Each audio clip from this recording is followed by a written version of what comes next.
नमस्कार, स्वागत है आप सभी का। भारत एक्सप्रेस देख रहे हैं, मैं हूं आपके साथ सुजाता। और दिल्ली में सीएम पर सस्पेंस तो बरकरार, लेकिन इस बीच बड़ी खबर यह भी है कि थोड़ी देर में बीजेपी महासचिवों की बैठक है। बीजेपी दफ्तर में महासचिवों की बैठक अध्यक्षता जेपी नड्डा कर रहे हैं। ये बैठक कई मायनों में महत्वपूर्ण है। संगठन को लेकर भी इसमें चर्चा हो रही है और जाहिर तौर पर इसमें चर्चा दिल्ली के मामलों की भी होने की संभावना है। बीजेपी दफ्तर में महासचिवों की बैठक बुलाई गई है। राष्ट्रीय अध्यक्ष जेपी नड्डा की तरफ से उनकी अध्यक्षता में ये बैठक होगी। महासचिवों को इसमें बुलाया गया है। संगठन के स्तर पर भी इसमें चर्चा होगी, ये बताया जा रहा है। आपको बता दें कि कई दौर की बैठकें लगातार हो रही हैं दिल्ली के विषय पर, क्योंकि दिल्ली में बड़ा बहुमत तो बीजेपी ने हासिल किया, लेकिन अभी तक सीएम के चेहरे पर मुहर नहीं लग पाई है। प्रधानमंत्री मोदी की विदेश यात्रा का भी इसमें एक कारण है, क्योंकि प्रधानमंत्री जब उनका इंतजार हो रहा था कि जब वो लौटेंगे तभी इस पर आगे बढ़ा जाएगा। प्रधानमंत्री लौट चुके हैं और इस बीच आपको बता दें कि सीएम चुनने की तैयारी है। बैठकों का दौर लगातार जारी है, कई राउंड की बैठक भी हैं। बताया भी जा रहा है कि राष्ट्रीय पर्यवेक्षक भी नियुक्त किया जा सकता है, जो विधायकों की मीटिंग के बाद उनसे बात करे और फिर किसी एक नाम पर सहमति बनाए। हालांकि बीजेपी के तमाम नेता ये कह रहे हैं कि हमारे बीच किसी तरह की कोई रेस नहीं है, सब मिलकर एक नेता जैसे चुनेंगे जो औपचारिकता होती है और उसके बाद ऐलान कर दिया जाएगा। 20 तारीख से पहले शपथ ग्रहण समारोह हो जाएगा। तो नई दिल्ली में नई सरकार के गठन की कवायद तेज हो गई है। सीएम के नाम पर अब भी सस्पेंस बरकरार है। बीजेपी बैठकें कर रही है, सीएम के नाम पर मंथन भी जारी है। 2 से 3 दिन में बीजेपी विधायक दल की बैठक बुलाई जाएगी। 20 फरवरी से पहले नई सरकार का गठन हो सकता है। बीजेपी सांसद योगेंद्र चंदोरिया का भी बयान आया है कि 2 से 3 दिन में स्थिति साफ हो जाएगी। तो सस्पेंस हालांकि अब भी बरकरार है। आज 15 तारीख हो चुकी है, 8 तारीख को नतीजे आए थे, लेकिन अभी तक फैसला नहीं हो सका है। और बीजेपी के नेता ये कह रहे हैं कि जल्दी ही हो जाएगा। जो कार्यकाल खत्म होने की अवधि जो थी 20 फरवरी, उससे पहले ही सरकार का गठन हो जाएगा, नए सीएम का शपथ हो जाएगा।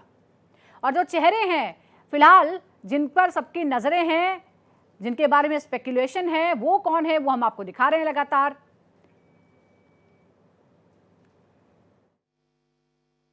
कोई भी निर्णय जब होता है तो पार्टी का संसदीय बोर्ड निर्णय करता है। उसके मुखिया पार्टी के राष्ट्रीय अध्यक्ष होते हैं और सारे सीनियर मेंबर उसके अंदर हैं। प्रधानमंत्री जी भी उसका एक हिस्सा है। संसदीय बोर्ड कल परसों तक कोई बैठक करेगा और बैठक करने के बाद मुख्यमंत्री के नाम का निर्णय करेगा, क्योंकि विधायकों की बैठक से पहले मुख्यमंत्री का नाम अनाउंस होना है, उसी बैठक में होना है। इसलिए मुझे लगता है कि 24 से 36 घंटे के अंदर बैठक हो जाएगी और जो केंद्रीय नेतृत्व फैसला करेगा उस फैसले पर दिल्ली के 48 विधायक उस पर सहमत होंगे। तो दिल्ली में मुख्यमंत्री पद पर हलचल तेज है। सीएम पद की रेस में 3 नाम फिलहाल सबसे आगे हैं। कौन से वो नाम है? मनजिंदर सिंह सिरसा, सिख चेहरा है। रेखा गुप्ता का नाम भी है। सीएम की रेस में जितेंद्र महाजन का नाम भी है। सीएम की रेस में कुल 10 विधायक हैं। सूत्र ये बताते हैं बीजेपी हाईकमान की बैठक में ही नाम तय होगा। 102 दिन में ये तय हो सकता है। लगातार हम आपको अपडेट बता रहे हैं, जो खबरें आ रही हैं। सूत्र अब ये बता रहे हैं कि कुल मिलाकर 10 ऐसे चेहरे हैं जो संभावित मुख्यमंत्री हो सकते हैं। ये 10 चेहरे हैं और 102 दिन में फैसला हो जाएगा। और इसमें नाम किस किस का है? मनजिंदर सिंह सिरसा सिख चेहरा है। रेखा गुप्ता पूर्व सरकार के मंत्री को, ग्रेटर कैलाश शहराया सौरभ भारद्वाज को। इसके अलावा आप देख सकते हैं विजेंद्र गुप्ता, जो बुरे से बुरे हालात थे उसमें भी उन्होंने अपनी सीट बचाई। और ये तमाम चेहरे हम आपको दिखा रहे हैं। इसके साथ ही जो प्रदेश अध्यक्ष हैं वो भी हैं, मोहन सिंह बिष्ट ये भी हैं। ये तमाम वो चेहरे हैं। सतीश उपाध्याय का नाम भी इसमें बताया जा रहा है। साथ ही जितेंद्र महाजन का नाम भी है। कुल मिलाकर 10 ऐसे विधायक हैं जो सीएम की रेस में शामिल हैं, सूत्र ये बता रहे हैं। हालांकि बीजेपी के नेता ये कह रहे हैं कि रेस तो किसी तरह की नहीं है, सब मिलजुल कर फैसला करेंगे, लेकिन वो फैसला कब होगा, बैठक कब होगी। और सीएम के नाम पर सस्पेंस है, देर किस बात की है, कौन कौन सी संभावनाएं हैं, इस पर हम बात करते हैं। हमारे संवाददाता हमारे साथ हैं आदित्य द्विवेदी, और साथ ही दो खास मेहमान हमारे साथ हैं, वरिष्ठ पत्रकार रास बिहारी जी हमारे साथ हैं और प्रियंका राणा राजनीतिक विश्लेषक हमारे साथ जुड़ गए हैं। सबसे पहले एक बार हम अपने सहयोगी का रुख कर लेते हैं क्योंकि मीटिंग चल रही है। आदित्य द्विवेदी, इस वक्त क्या चल रहा है? बैठक बुलाई गई है, क्या इसमें सब्जेक्ट दिल्ली का मैटर भी है जो आज राष्ट्रीय अध्यक्ष ने बैठक बुलाई है? देखिए सुजाता, आज जो बैठक है वो राष्ट्रीय महासचिवों की है और वो महत्वपूर्ण बैठक है। उसमें सिर्फ दिल्ली ही मुद्दा नहीं है, बल्कि ये भी मुद्दा है कि राष्ट्रीय अध्यक्ष भी भाजपा का चुना जाना है। कार्यवाहक अध्यक्ष के तौर पर नड्डा काम कर रहे हैं। लोकसभा चुनाव होने तक उनका कार्यकाल बढ़ाया गया था और उसके बाद लगातार कार्यकाल बढ़ता ही जा रहा है। इसके अलावा प्रदेश अध्यक्ष उत्तर प्रदेश को भी मिलना है, उसको लेकर के भी मंथन होगा। इसके साथ दिल्ली में मुख्यमंत्री कौन होगा, ये एक बड़ा विषय बना हुआ है, इस पर भी चिंतन होगा। और साथ में एक बड़ी उपलब्धि आज भाजपा को हाथ लगी हुई है।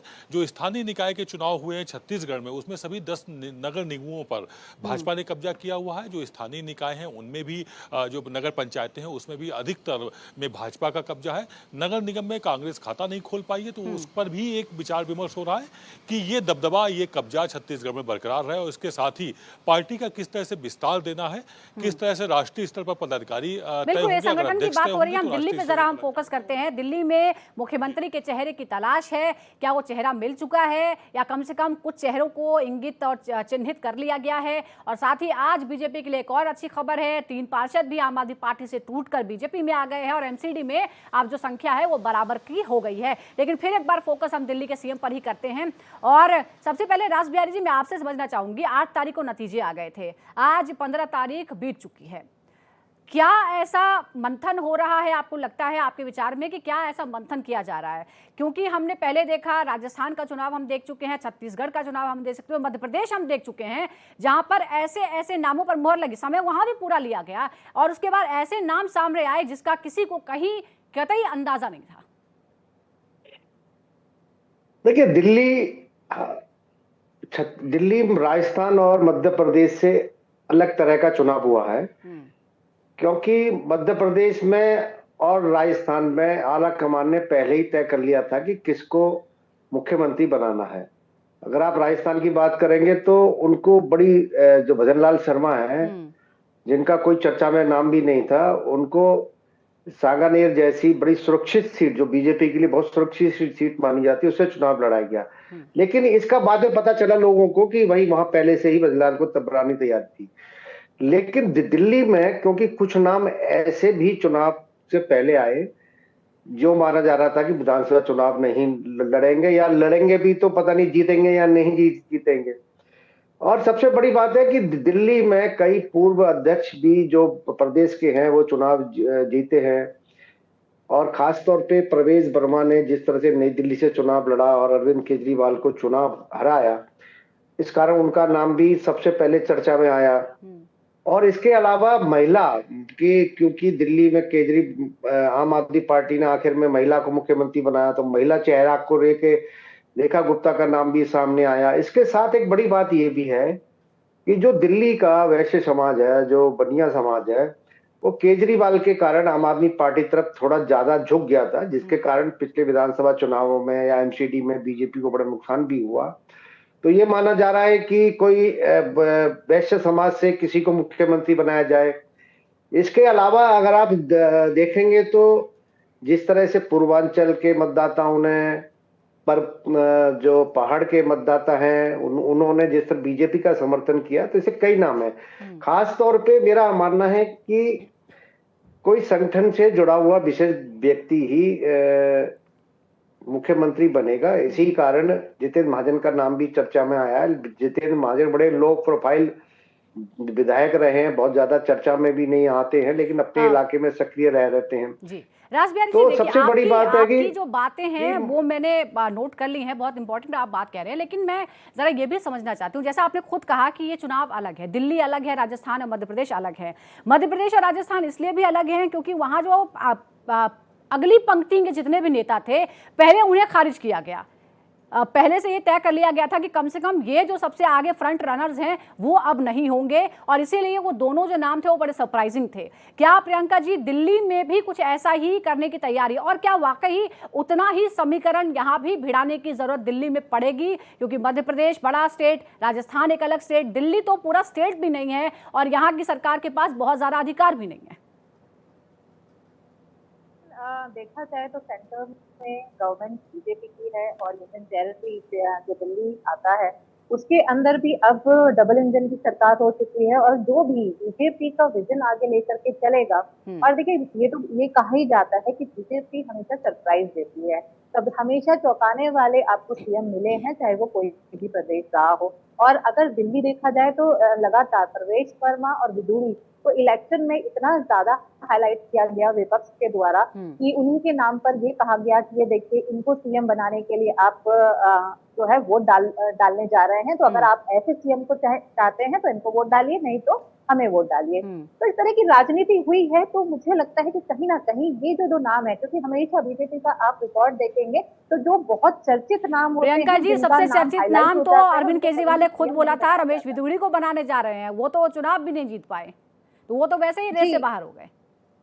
जी, और देखिए दिल्ली की जनता जो है वो बहुत पढ़ी लिखी जनता है, 70 लाख से ज्यादा महिलाएं वोटर्स हैं, और इसीलिए बार बार महिला जो है सीएम को फेस बनाया जाता है। आतिशी को भी बाद में इसीलिए किया गया क्योंकि जो महिलाएं हैं वो आम आदमी पार्टी को बहुत सपोर्ट करती, उनकी जो योजनाएं थी, जो स्कीम थी, वो बहुत ज्यादा महिला हित में थी, तो इसलिए भी काफी सपोर्ट में थे। तो वो जो एक वोट बैंक है वो कभी भी बीजेपी नहीं चाहेगी कि किसी दूसरे की तरफ चला जाए।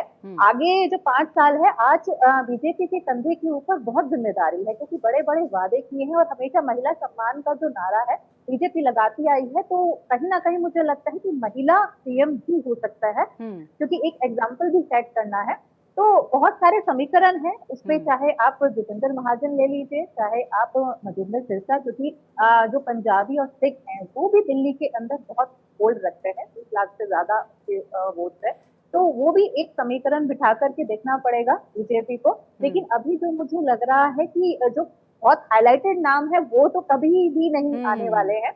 हाँ, जो आपके महिला जो है उनमें से मुझे लगता है अब ये भी एक पैटर्न है कि अगर हम इस बार ये कहें कि जो सबसे ज्यादा हाईलाइटेड नेम नहीं होते हैं उन पर कभी मुहर नहीं लगती है, तो हो सकता है कि इस बार कहें कि चलिए भाई ट्रेंड बदल ही देते हैं। रासबिहारी जी, आप प्रियंका जी ने महिलाओं की बात की है और एग्जाम्पल सेट करने की अगर बात है तो जितने भी राज्यों में सरकार है, बीजेपी के किसी भी राज्य में कोई महिला मुख्यमंत्री नहीं है। ये भी अपने आप में एक सवाल है कि जब महिलाओं से जुड़ा हुआ अगर रिजर्वेशन की बात होती है तो आप बिल पास करवाते हैं, आप जो है तमाम तरह की महिलाओं से जुड़ी हुई योजनाएं लेकर आते हैं, लेकिन आपके किसी शासित प्रदेश में महिला मुख्यमंत्री नहीं है। इतने राज्यों में आपकी सरकार है, 20 से ज्यादा राज्यों में आपकी सरकार है, बावजूद इसके क्या दिल्ली वो जगह बन सकती है जहां पे एक एग्जाम्पल सेट किया जा सकता है? भारतीय जनता पार्टी का एक बड़ा वर्ग किसी महिला को मुख्यमंत्री बनाने का पक्ष लगातार ले रहा है। देरी की वजह ये भी है एक, और उसमें महिलाओं में 2 नाम प्रमुख रूप से आ रहे हैं। रेखा गुप्ता तो है ही पहले नंबर पे, और रेखा गुप्ता लंबे समय से महिला मोर्चा की पदाधिकारी है, दिल्ली में भी अध्यक्ष रही है, लंबे समय से नगर निगम में है, और उनकी अपनी आला कमान तक एक पहुंच भी है।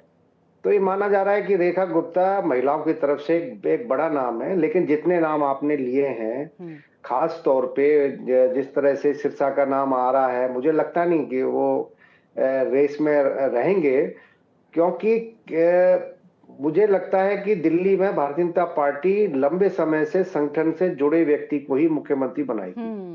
उसकी एक वजह भी है, क्योंकि दिल्ली में एक ऐसा मुख्यमंत्री बनाना है जिसका अन्य राज्यों में भी असर पड़े। खास तौर पे जो बीजेपी के पहले बड़े शुभचिंतक या समर्थक जो वर्ग रहा है, उसमें से ही मुख्यमंत्री बनाने की बात है। जिस तरह से हम प्रवेश वर्मा का नाम ले रहे हैं, उनके पिता मुख्यमंत्री रहे और उन्होंने जाटों को बीजेपी के साथ जोड़ने में एक बड़ी भूमिका निभाई। क्योंकि 2 साल बाद अगर उत्तर प्रदेश में चुनाव होगा और बिल्कुल, तो किसानों बहुत को सारी चीजें जोड़ने हैं के लिए, जिनका खास ध्यान तौर रखा पे जाएगा। जाटों को शायद हम जोड़ने के थोड़ी लिए सी ये परमेश्वर हम सोच रहे हैं कि शायद दिल्ली छोटा स्टेट है तो बहुत ज़्यादा फर्क नहीं पड़ेगा, लेकिन भाजपा के काम करने का तरीका कुछ इसी तरह का है। सिर्फ एक स्टेट नहीं, अगर एक स्टेट में कोई फैसला लिया जाता है तो उससे दूसरे स्टेट पर क्या प्रभाव पड़ने वाला है, इसे भी कैलकुलेट किया जाता है। सीएम पर सस्पेंस बना हुआ है, लेकिन इस बीच सूत्रों के हवाले से खबर यह है कि 17 फरवरी को विधायक दल की बैठक होगी। दिल्ली के सीएम का नाम उस दिन फाइनल कर लिया जाएगा और 20 तारीख से पहले शपथ हो जाएगी। बड़ी खबर सूत्रों के हवाले से हम आपको बता रहे हैं, 17 फरवरी को विधायक दल की बैठक होगी। सूत्र बता रहे हैं कि उस दिन सीएम के नाम पर मुहर लग जाएगी और उसके बाद 20 तारीख से पहले यानी 19 तारीख को ही संभवतः शपथ ग्रहण हो जाएगा और उसके बाद दिल्ली सरकार काम करने लगेगी, क्योंकि दिल्ली की जनता से बहुत सारे ऐसे वादे किए गए हैं जिसके बारे में ये कहा गया कि पहली कैबिनेट में ही उस पर मुहर लगा दी जाएगी। और फिलहाल ये बड़ी खबर है कि 17 फरवरी को सबको पता चल जाएगा कि आखिर वो कौन सा नाम है। और लगातार हम इस पर चर्चा कर रहे हैं। हमारे साथ दो खास मेहमान हैं, रास बिहारी जी हमारे साथ हैं, वरिष्ठ पत्रकार, और प्रियंका राणा हमारे साथ हैं। हमारे सहयोगी आदित्य द्विवेदी भी हमारे साथ जुड़े हुए हैं। आदित्य, तो फिर एक बार आपके पास आते हैं और आपसे समझना ये चाहते हैं कि आखिर कौन से ऐसे फैक्टर्स हैं जिसका सबसे ज्यादा ध्यान रखा जाएगा सीएम के चेहरे के चुनाव में? क्या वो जो कार्यकर्ता हैं, वो जो नेता हैं जो इतने साल सत्ता से बाहर रहने के बावजूद पार्टी के लिए लॉयल बने रहे और एक तरह से अपनी एड़ियां घिसते रहे और आखिरकार पार्टी को जीत दिलवाई?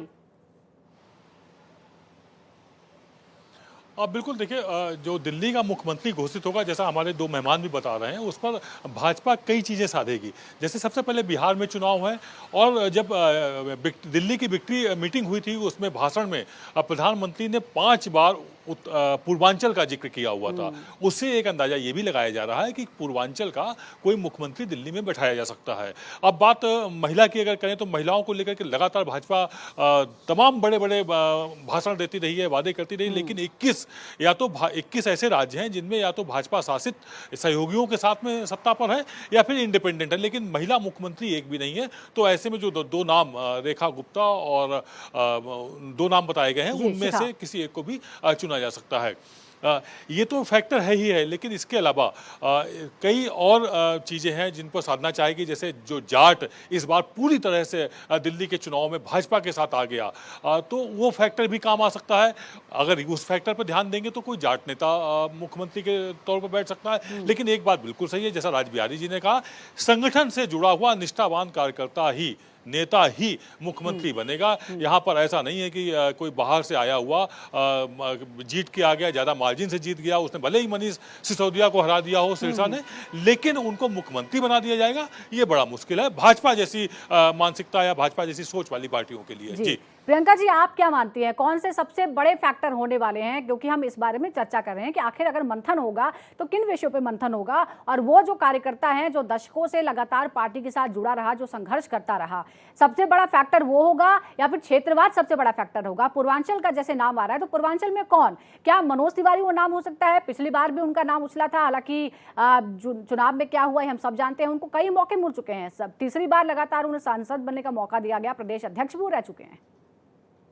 देखिए, बीजेपी की स्ट्रैटेजी आप पहले से कोई भी अनुमान नहीं लगा सकता है कि कौन होगा। हालांकि जाट की बात हो रही है तो सही बात है, क्योंकि प्रवेश वर्मा का नाम पहले जिस दिन से इलेक्शन जीता है उस दिन से सामने आ रहा है, क्योंकि एक वर्ग बार बार किसान आंदोलन के समय भी प्रधानमंत्री मोदी जी ने कहा था कि एक वर्ग हमसे नाराज है और उस वर्ग को हम मनाने की कोशिश कर रहे हैं, समझाने की कोशिश कर रहे हैं। और दिल्ली के अंदर भी जो आपके 325 गांव है, उसके अंदर भी जो जाट बहुल एरिया है उसमें काफी नाराजगी थी, लेकिन ये उनको साधने का काम, उनको समझाने का काम, उनको मनाने का काम प्रवेश वर्मा ने किया था और बिल्कुल फ्रंट फुट पे खेले थे, इसीलिए लगातार उनका जो नाम है वो सामने आता रहा।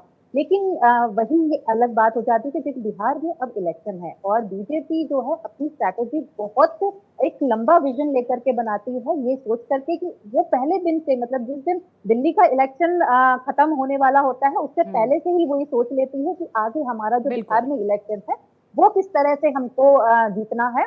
और वो एक प्रॉपर तरीके से उसको प्लान करके आगे बढ़ते हैं। तो वो पूर्वांचली जो है उनको भी मनाने का काम होगा, उनको भी ये दिखाना होगा कि शायद हम लोग दिल्ली के अंदर जब इस तरह से कर सकते हैं, सोचिए बिहार में जब हम लोग आएंगे तो क्या चीज हम उनके लिए बिल्कुल, कर सकते थोड़ा हैं। समय की तो कमी है। बहुत रास बिहारी जी, सारे क्या आप मानते हैं कि बिहार चुनावों को ध्यान में रखा जाएगा जब दिल्ली के मुख्यमंत्री का चुनाव होगा, या ऐसा नहीं होगा? मुझे लगता है मुख्यमंत्री तो शायद पूर्वांचल से ना बने, लेकिन किसी ना किसी व्यक्ति को मंत्री पद जरूर मिलेगा पूर्वांचल से, जो विधायक जीते हैं।